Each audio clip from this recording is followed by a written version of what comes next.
As a 25-year-old international education master's student participating in my second year at the George Washington University, I am nowhere near figuring out the type of career I'd like to pursue in the field of international education. In fact, what is international education? When I think of the kind of work there is to do in this field, I think of teaching English somewhere abroad, or working for such mainstream organizations as USAID, or joining the Peace Corps, or, well, you get it. Don't get me wrong, I am fully aware that international education is comprised of many topics pertaining to education development. First and foremost is development. Also, there's education on specific topics such as HIV/AIDS and health awareness. Another option could be proposal writing for development projects. Finally, there's always policy reformation at the primary, secondary, and tertiary levels. The list just goes on and on. The trouble I seem to be having, however, is deciphering when it all ends, the endless amounts of opportunity, and where it is that I seem to fit in. Despite a master's career full of indecision, the most tangible knowledge I've been able to assess is that there are many, many forms of education. Also, there are contrasting styles and theories behind what is considered a proper education. Finally, and most important, how education is interpreted differs throughout the international spectrum. Oh yes, it is of the utmost importance to be sensitive to the fact that education and its goals to us here in the United States is of a totally different rationale to, let's say, the young men of Madrasa Jamia Rizvia in the Rajasthan district of India, and the rural village students of Brak Kumila in Kumila, Bangladesh, and the young girls at Pradata Pradati in the Uttar Pradesh district of India. So, what does all this mean? What is international education? I understand it as a broad, I suppose it's, in a sense, covers a whole range of things, people interested in international issues, international students, international other countries through a lens of education. So I see it as a field in which one can do a whole lot of different things, such as for Americans, it could be understanding other countries, other cultures.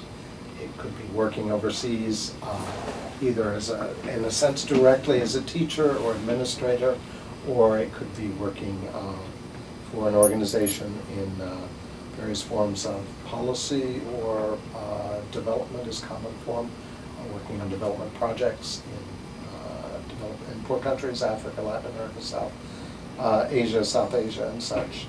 It could be hosting or preparing students for academic exchange, helping to at the university level, the high school level, at the continuing education level. For international students, it could be those who are interested in working for regional organizations or, in a sense, even in their own countries, teaching or developing projects and programs for education improvement. Well, thanks, Dr. Williams. Good answer, but somehow I need to narrow my own personal search. I guess the fact of the matter is that I may never be able to formalize a simple and concrete answer to this somewhat million-dollar question. But during my summer study abroad travels to the ever-enchanting country of India and the busy city streets of Bangladesh, I was able to shed a little speck of light on the topic of discussion. The purpose of this trip was to research alternative models of education. As previously mentioned, there are many, many forms, both formal and non-formal. Therefore, with this film, I hope to inform you of the many career opportunities available within the field of international education, but my ultimate goal is to give you some insight as to what life can be like once you've chosen a specific focus. Whether you're a grant writer for AED or field worker for FIVDB, there are many similar attributes when entering such a broad field. In viewing this documentary, you should keep the following questions in mind, as I did while traveling. Could I actually live in a developing country in order to pursue a career in international education? Do I have to?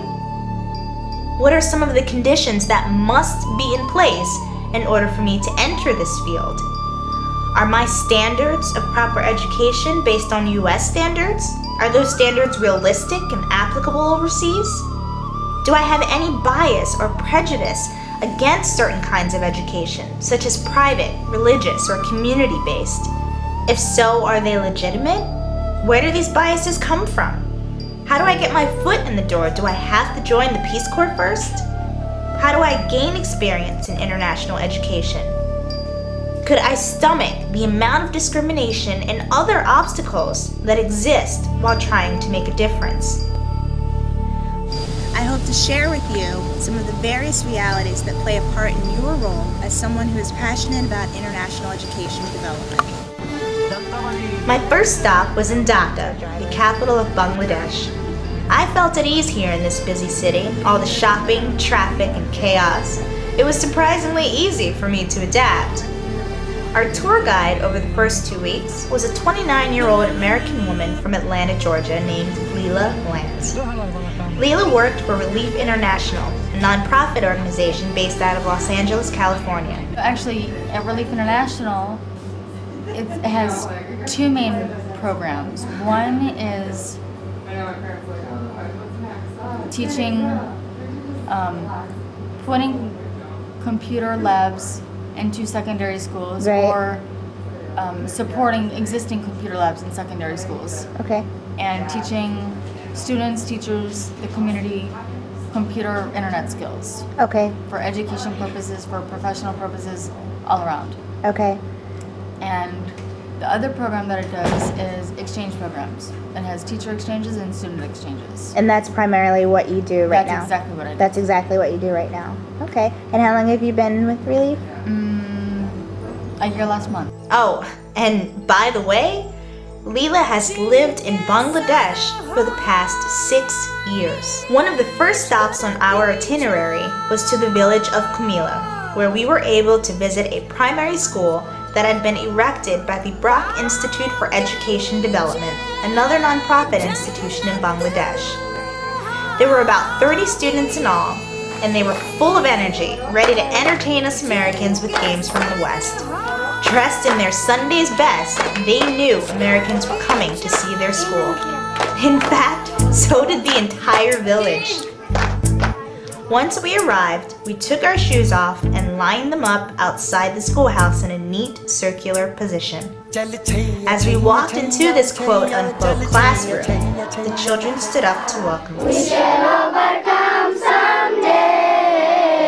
Oh, deep in my heart, we do believe that we shall overcome someday. I was extremely impressed with the enthusiasm these children had regarding their studies. We were able to exchange dialogue with these bright young students, and they all seemed very eager about what they were learning. They even voiced some of their own favorite subjects, such as math, English, and geography. I guess we here in the United States we use the phrase traditional to describe the setting, for this was, in fact, their interpretation of formal education. With textbooks provided by Brock, circular setup in the classroom, students facing the blackboard and teacher, pencils, notebooks, and learning through rote memorization, these were all materials and methodologies that you and I take for granted. My experience at the school in Kumila was similar with each of the schools we visited. Whether it was an adult learning center, like the one in the village of Bangladesh where the focus was on adult literacy, or an after-school program for young teenage girls to participate in life-learning activities, all of these students were excited to learn how